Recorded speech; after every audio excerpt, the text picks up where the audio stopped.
So guys, നമ്മുടെ one പീസിൻ്റെ chapter 1175 spoilers ഇപ്പോൾ ഇറങ്ങിയിട്ടുണ്ട്. ഈ സ്പോയിലേഴ്സിൽ ഒരുപാട് ഇൻട്രസ്റ്റിംഗ് ആയിട്ടുള്ള കാര്യങ്ങളുണ്ട്. അപ്പോൾ അതിലേക്ക് പോകുന്നതിന് മുമ്പ് നമ്മുടെ ചാനൽ ആദ്യമായിട്ട് കാണുന്ന കൂട്ടുകാരുണ്ടെങ്കിൽ നമ്മുടെ ചാനലൊന്ന് സബ്സ്ക്രൈബ് ചെയ്ത് ആ ബെല്ലൈക്കനും കൂട്ടി എനേബിൾ ചെയ്ത് ഓൾ നോട്ടിഫിക്കേഷൻ സെറ്റ് ചെയ്ത് വെച്ചേക്ക്. അപ്പോൾ ഞാനധികം പറഞ്ഞു കേൾപ്പിക്കുന്നില്ല, നമുക്ക് നേരിട്ട് വീഡിയോയിലേക്ക് പോകാം. ചാപ്റ്ററിൻ്റെ പേര് വരുന്നത് നിഡ്ഹോക്ക് എന്നാണ്. പിന്നെ ഇതിന് നമ്മുടെ കവർ സ്റ്റോറിനെ കുറിച്ച് ഒന്നും പറഞ്ഞിട്ടുമില്ല. പിന്നെ നമ്മളെ സ്റ്റോറിയിലേക്ക് നോക്കുകയാണെങ്കിൽ നമ്മുടെ സാഞ്ചി തൻ്റെ ഡിയാബ്ലെ ചാമ്പയെ ഉപയോഗിച്ച് നമ്മുടെ സമ്മേഴ്സിൻ്റെ ത്രോൺസിൽ നിന്ന് നമ്മുടെ റോബിനെ ഫ്രീ ചെയ്യുന്നതായിട്ടാണ് കാണിച്ചിട്ടുള്ളത്. പിന്നെ നമ്മുടെ സോറോയും തൻ്റെ പണി ആരംഭിക്കുന്നത് സോറോ മറ്റുള്ള ഹോസ്റ്റേജസിനെ ഈ ത്രോൺസ് കട്ട് ചെയ്തിട്ട് ഫ്രീ ചെയ്യുന്നതായിട്ട് കാണിക്കുന്നുണ്ട്. ആ സമയം നമ്മളെ ലൂഫി നമ്മളെ ലോക്കിയുടെ മേലെ നിന്നിട്ട് ദാറ്റ്സ് മൈ റൈറ്റ് ഹാൻഡ് മാൻ എന്നുള്ള ഒരു രീതിയിലുള്ളൊരു എക്സ്പ്രഷൻ കൊടുക്കുന്നുണ്ട്. പിന്നെ നമ്മളെ ലൂഫിയും ലോക്കിയും കൂടി സേവ് ചെയ്തിട്ടുള്ള ചിൽഡ്രൻസിനെയും കൊണ്ട് നമ്മുടെ ജെറൂളിൻ്റെ അടുത്തേക്ക് പോകും. ഇത്രയും കാര്യങ്ങളാണ് നമ്മുടെ ചാപ്റ്റർ തുടക്കത്തിൽ കാണിച്ചിട്ടുള്ളത്. പിന്നെ നമ്മൾ നോക്കുകയാണെങ്കിൽ ഒരു ഫ്ലാഷ് ബാക്കിനെ കുറിച്ച് പറയുന്നുണ്ട്. ഈ ഫ്ലാഷ് ബാക്കിൽ നമ്മുടെ ജെറൂള് നമ്മുടെ ലോക്കിയുടെ ഡെവിൽ ഫ്രൂട്ടിനെ പറ്റിയാണ് പറഞ്ഞിട്ടുള്ളത്. ഡെവിൽ ഫ്രൂട്ടിൻ്റെ പേര് the dragon fruit mythical Zoan model Nidhogg എന്നാണ് പറഞ്ഞിട്ടുള്ളത്. അപ്പോൾ ഈ ഒരു ചാപ്റ്ററിൻ്റെ പേര് നമ്മുടെ നിഡ്ഹോക്ക് എന്നായിരുന്നു. നിഡ്ഹോക്ക് എന്നതുകൊണ്ട് ഉദ്ദേശിച്ചത് നമ്മുടെ ലോക്കിയുടെ ഡെവിൽ ഫ്രൂട്ടിൻ്റെ പേരായിരുന്നു. ഈ നിഡ്ഹോക്ക് എന്ന് പറയുന്ന ഈ ഡ്രാഗൺ നമ്മുടെ നോർസ് മിത്തോളജിയിൽ വളരെ ഇമ്പോർട്ടൻസ് ഉള്ളൊരു ഡ്രാഗനാണ്.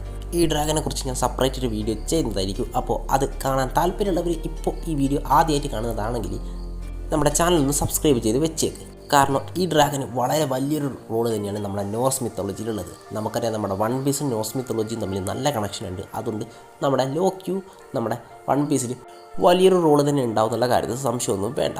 അതുകൊണ്ട് തന്നെ എല്ലാവരും ഒന്ന് ചാനൽ സബ്സ്ക്രൈബ് ചെയ്ത് വെക്കുക.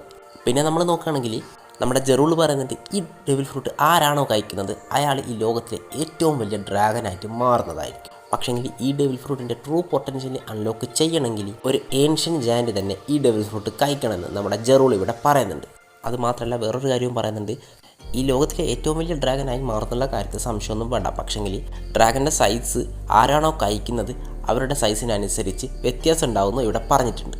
ഇപ്പം നമ്മുടെ ലോക്കി കഴിച്ചതുകൊണ്ടാണ് ഈ ഡ്രാഗന് ഇത്രയും വലുപ്പമുള്ളതെന്നാണ് സംഭവം ഉദ്ദേശിച്ചിട്ടുള്ളത്. അതുമാത്രമല്ല നമ്മുടെ ലോക്കി ഒരു ഏൻഷ്യൻ ജാൻ ആയതുകൊണ്ട് തന്നെ നമ്മുടെ ലോക്കിക്ക് ഈ ഡെവിൽ ഫ്രൂട്ടിൻ്റെ ഫുൾ പവർ അൺലോക്ക് ചെയ്യാനും പറ്റും.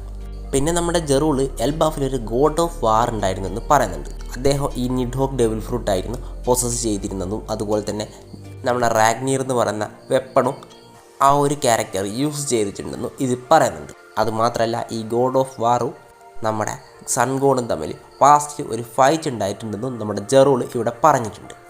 ഇതിലൂടെ ഒരു പക്ഷേ ഫോർഷാഡോ ചെയ്യുന്നത് ഇപ്പം നമുക്ക് എൽബാഫിൽ നമ്മുടെ ലോക്കിയും അതുപോലെ തന്നെ നമ്മുടെ ലൂഫിയും തമ്മിലുള്ള ഒരു ഫൈറ്റ് കാണാൻ കഴിഞ്ഞേക്കും.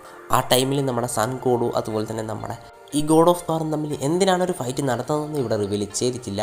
അതൊരു പക്ഷേ നമ്മുടെ ഫുൾ ചാപ്റ്റർ വരുമ്പോൾ അതിൽ വേണമെങ്കിൽ മെൻഷൻ ചെയ്തിട്ടുണ്ടാവും. പിന്നെ നമ്മൾ നോക്കുകയാണെങ്കിൽ ഈ ടൈമിലെ ഗോഡ് ഓഫ് വാറിൻ്റെ കൂടെ നമ്മുടെ സ്ക്യൂരലും ഉണ്ടായിരുന്നു. ഒരു ഐസ് പവർ ഉള്ളതായിരുന്നു. ആ സ്ക്യൂരലിൻ്റെ ഇപ്പോഴത്തെ പേര് ററ്ററ്റോസ്കാർ എന്നങ്ങാണ്ടാണ്. അതിൻ്റെ ശരിക്കുള്ള പ്രൊനൗൺസിയേഷൻ എങ്ങനെയാണെന്ന് കൃത്യമായിട്ട് എനിക്കറിയില്ല. പിന്നെ നമ്മൾ സ്റ്റോറിയിലേക്ക് നോക്കുകയാണെങ്കിൽ ലൂഫി തൻ്റെ ഗിയർ 5 പുതിയൊരു ടെക്നിക്ക് യൂസ് ചെയ്യുന്നുണ്ടെന്ന് പറയുന്നുണ്ട് നമ്മുടെ സമ്മേഴ്സിനെതിരെ. ലൂഫി ഈ മൂവിനെ ഗമുനോ ഡൗൺ തോർ റൈഫിൽ എന്നാണ് വിളിക്കുന്നത്. ഇതേ സെയിം മൂവ് നമ്മുടെ ലൂഫി ഡ്രസ് റോസിൽ യൂസ് ചെയ്തിട്ടുണ്ടെന്നും ഇവിടെ പറയുന്നുണ്ട്. ഇവിടെയുള്ള വ്യത്യാസം, ആ ടൈമിൽ നമ്മുടെ ലൂഫി നോർമൽ ഫോമോ അല്ലെങ്കിൽ ഗിയർ 4 ആയിരിക്കും. ഇപ്പം നമ്മുടെ ലൂഫി യൂസ് ചെയ്തത് ഗിയർ 5 ആ ഒരു മൂവോട് കൂടി തന്നെ നമ്മുടെ സമ്മേഴ്സിൻ്റെ കാര്യം വളരെ മോശം രീതിയിൽ ആക്കിയിട്ടുണ്ടെന്നും ഈ ഒരു ലൈനിൽ ഇവിടെ മെൻഷൻ ചെയ്തിട്ടുണ്ട്. അതേസമയം നമ്മുടെ ലോക്കി ആയിക്കോട്ടുള്ള മറ്റുള്ള മോൺസ്റ്റേഴ്സിനെയൊക്കെ ലോക്കി തൻ്റെ ലൈനിങ് പവേഴ്സ് ഉപയോഗിച്ച് ഡിഫീറ്റ് ചെയ്തിട്ടുണ്ടെന്നും ഇവിടെ പറഞ്ഞിട്ടുണ്ട്. പിന്നെ നമ്മുടെ ഇമൂസമേനയാണ് കാണിക്കുന്നത്. അത് ഹോളി ലാൻഡിലുള്ള ഇമൂസമ ഇവിടെ നിഡ്ഹോക്കിനോട് പറയുന്ന രീതിയിലാണ് കാണിച്ചിട്ടുള്ളത്. നീ ഇത്രയും കാലമായിട്ട് എൽബാഫ് തന്നെയായിരുന്നു ഉണ്ടായിരുന്നത് എന്നുള്ളത് ഡയലോഗോട് കൂടിയാണ് ഈ ചാപ്റ്റർ അവസാനിക്കുന്നത്.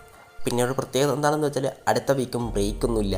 അതുകൊണ്ട് വളരെ ഇൻട്രസ്റ്റിംഗ് ആയിട്ടുള്ളൊരു ചാപ്റ്റർ അടുത്ത ആഴ്ച വരുന്നതായിരിക്കും. ഈ ഒരു ചാപ്റ്ററിൽ തന്നെ ഒരുപാട് വലിയ കാര്യങ്ങൾ റിവീൽ ചെയ്തിട്ടുണ്ട്. അപ്പോൾ അടുത്ത ചാപ്റ്ററിൽ നമുക്ക് കൂടുതൽ കാര്യങ്ങൾ അറിയാൻ പറ്റിയിരിക്കും. അപ്പോൾ ഇതിനെക്കുറിച്ച് നിങ്ങളുടെ അഭിപ്രായം എന്താണെന്നും നിങ്ങൾക്ക് നമ്മുടെ നിഡ്ഹോക്ക് എന്ന് പറയുന്ന ഡ്രാഗനെ കുറിച്ചുള്ള വീഡിയോ വേണോ വേണ്ടിയോ എന്ന് നിങ്ങളൊന്ന് കമൻറ്റ് ചെയ്യുക. അല്ലെങ്കിൽ ഞാനൊരു ടാർഗറ്റ് വെക്കാൻ നമ്മുടെ വീഡിയോന് 100 കംപ്ലീറ്റ് ആവുകയാണെങ്കിൽ നമ്മളെ വീഡിയോ ചെയ്യുന്നതായിരിക്കും. നിങ്ങൾക്ക് ആ വീഡിയോ വേണമെങ്കിൽ നമ്മുടെ ചാനൽ ആദ്യമായിട്ട് കാണുന്ന കൂട്ടുകാരാണ് നമ്മുടെ ചാനൽ ഒന്ന് സബ്സ്ക്രൈബ് ചെയ്ത് വെച്ചേക്കുന്നത്. മറ്റൊരു സമയത്ത് വീഡിയോ കാണുന്നവരെ ബൈ.